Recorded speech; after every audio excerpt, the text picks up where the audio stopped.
If Tesla Cybertruck's edgy design is still growing on you, well, you now have a smoother and more adorable alternative that was unveiled this week. The InsideEVs contributor Tom Moloughney will be here to check out the curves, but that's not the only electric pickup that had a debut this week. We'll look at one from Alpha Motors, and I'll tell you what questions I asked them about it that got me blocked from asking more. Tesla changes Model S Plaid Plus pricing and lets us know not to expect the 4680 battery-powered beast this year at all. Lucid and Rivian CEOs take matters and cameras in their own hands to brag about their cars. Toyota and Kia both revealed some teasers before the upcoming unveilings of their EVs. Audi shows off the interior of its upcoming Q4 E-Tron with what I think is the best car feature of this decade so far. And in uncovered emails, Tesla tells DMV, self-driving cars? What self-driving cars?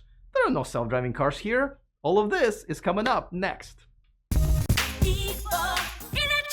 Welcome to E4 Electric, the only group therapy for range anxiety. So if you want to join, just go ahead and grab a seat on the back, and don't forget to click on that subscribe button and the bell notification icon so you don't miss anything moving forward. So remember how pickup trucks always used to be boring until Tesla showed up and was like, oh yeah? How about we make it look like a tank? You can go to your grocery store like you go into war, and people like, wait, what? Oh, yeah, we want to go to war. And then the Rivian showed up and was like, all right, let's come down. We'll make the truck look like a regular pickup truck, but we'll drill a hole in it and then hide a kitchen in there. And people are like, all right, we're feeling kind of hungry. Yeah, take our money, Rivian. But then this week, Canoo showed up and was like, how about we'll build a really tough truck, but we'll make it look so adorable that you would want to get matching pedicures for it.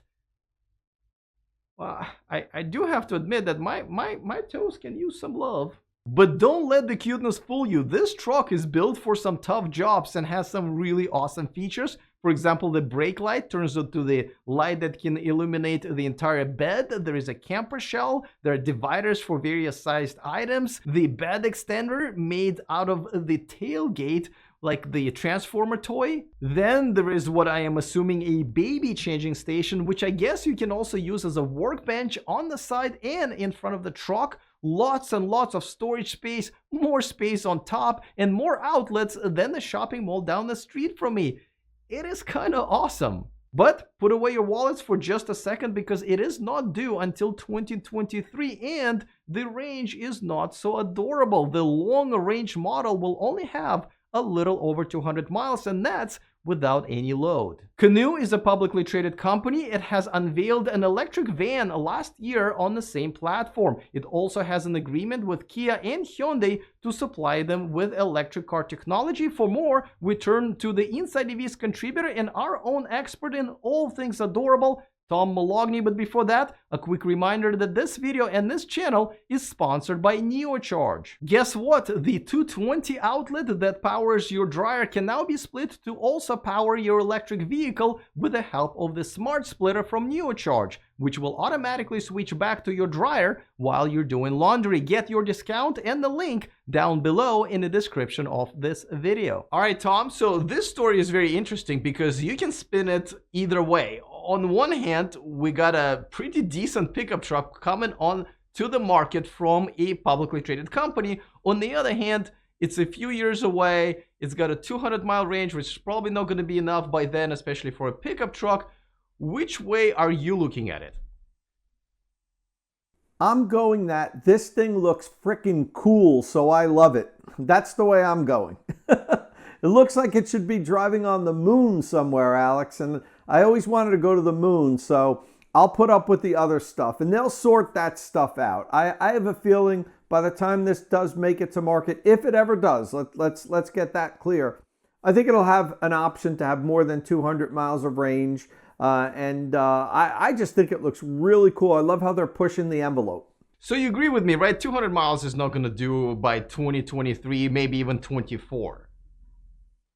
Yeah, you know, it depends. For some customers, it'll be fine. It won't be fine for the customers that want to tow a boat up a mountain, or, you know, going to want to use this as a work truck with a fully loaded bed and have to drive 200-300 miles. But there's a lot of people, I think, that would be fine with a 200-mile range pickup truck, provided the infrastructure continues to improve. Because if we have chargers everywhere and it has a fast charging rate, then the range isn't as important. I agree with that. Now, let's talk about the competition, because by then, everybody who's saying they're going to have a pickup truck on the market is probably going to have a pickup truck on the market. How is this going to fare against, and I don't even want to go through the entire list, but you know, Rivians, the Cybertrucks, and F-150s? You know, it's a big pond to swim in, Alex. As you know, and I've mentioned this on your channel before, Americans buy over 3 million pickup trucks a year. Pickup trucks are the number 1, number 2, and number 3 selling vehicles annually in the United States. So, you know what? Rivian, Tesla, Workhorse, Lordstown, or whatever, they can't build trucks fast enough to fill that market. So the more the merrier, bring them on. Don't forget to subscribe to Tom's channel. Everyone's got a channel nowadays, but this one is a good one, and I put a link to it in the description of this video. As I mentioned earlier, Canoo was not the only automaker unveiling the electric pickup truck this week. Alpha Motors has also unveiled one called the Alpha Wolf.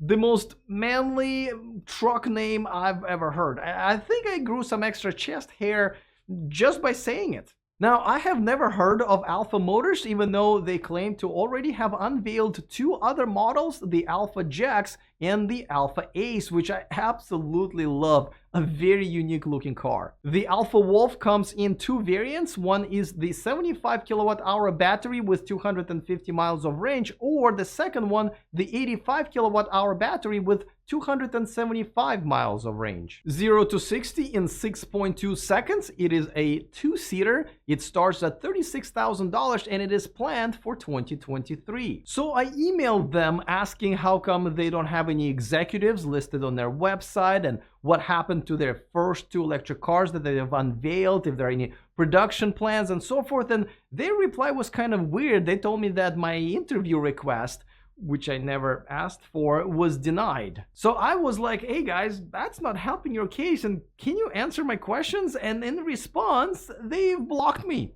That's right, just block me. Not very alpha of them. So unfortunately, this seems like vaporware, no matter how much I love their designs, but this does raise a question how short of a road it is nowadays from the rendering to the actual production. Much shorter than it used to be. I've discussed that with Tom Moloughney, and I've posted our conversation for my premium members. All right, let's move on and talk about the Tesla Model S Plaid Plus version, which is going to be the fastest production car ever with 520 miles of range that is going to be using the new 4680 batteries. A lot of people are very excited about it after Elon Musk said this at the battery day. And you can order it now, and it's available basically end of next year.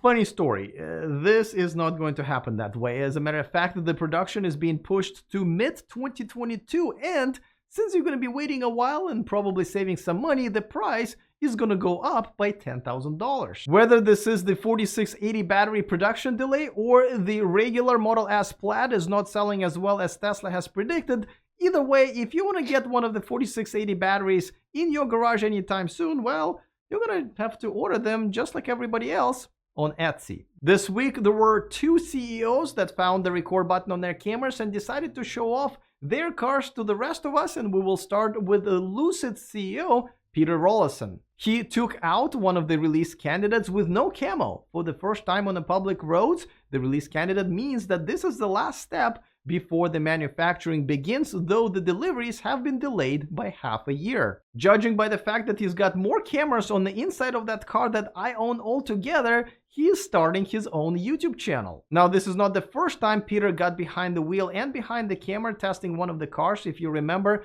back last year, he was driving the car doing the quarter-mile testing. Now, in this video, he actually did a little bit of bragging when some random guy noticed the car. Thank you. Well, it's pre-production now. Almost there, yeah. It's one of our, it's just come out of the factory last week from Arizona. Thank you so much. I hope you like it. It's my baby. Oh, it is his baby, and I'm assuming just like with a human baby, I'm sure he's gotten very little sleep in the last couple of years and had to deal with a lot of crap. In turn, the CEO of Rivian, RJ Scaringe, has showed off the cargo length in Rivian R1S, which stands for Rivian's first SUV, by climbing into it after folding down the second and third row seats, and he was able to fit pretty nicely, even though he's a pretty tall guy. Here he is at 6'2" next to a random YouTuber who is about 5'8", on a good day. Also this week, 3 different manufacturers have released teasers for their upcoming electric vehicles, and we will start with Toyota EV. And it does sound weird. Toyota EV, my mouth will have to get used to saying that. And this teaser image is so much better than the one they released about a month ago, so I guess they got an extra budget for the Fiverr Photoshop projects. Audi has unveiled the interior of its upcoming Q4 e-tron, which suggests that what my mom has always told me is really true. It's what's on the inside that really matters. The design is very Audi. Some people may think that this is a little too busy with all of the buttons, but a lot of people really like it. Now, I do have to say that the logo on the steering wheel does look a little cheap, but this is the first Audi built on Volkswagen's MEB platform. And it will have a feature that is becoming my most favorite tech feature in cars this decade, which is the augmented reality head-up display. This is something the Volkswagen Group's ID.3 is also going to have in the future. Essentially, you will see graphics overlaid on your real-world vision, and it looks really, really cool. And Kia has also unveiled a few images and videos of the upcoming EV6, an electric car that's coming in the next couple of weeks. And it will be based on the new platform developed with Canoo, the subject of our top story. So let's see if cuteness will rub off when the EV6 is unveiled. All right, let's get back to Tesla, and this story makes the upcoming full self-driving subscription service look even better. So some emails between Tesla and DMV here in California were uncovered, and DMV was like, hey Tesla, you know, I've heard you're developing some self-driving cars. Can we take a look? And Tesla was like, self-driving cars? There are no self-driving cars around here.